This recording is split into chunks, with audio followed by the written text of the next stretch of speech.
In the shadow of a brewing trade war, Apple executed one of the boldest logistical maneuvers in tech history. $2 billion worth of iPhones airlifted from India to American soil, all to beat the clock.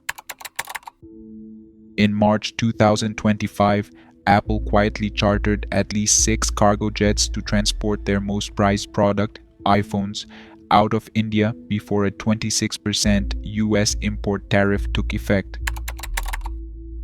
This wasn't about logistics, it was about survival, a calculated move to sidestep a financial blow that could have cost Apple hundreds of millions.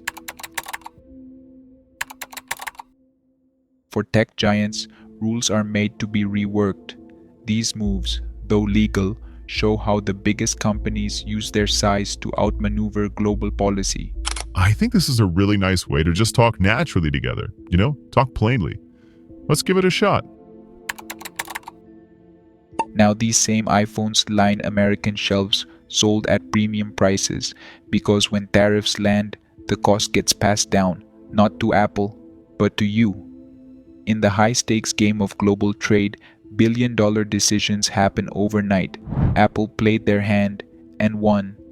But what does that mean for us, the everyday consumers footing the bill?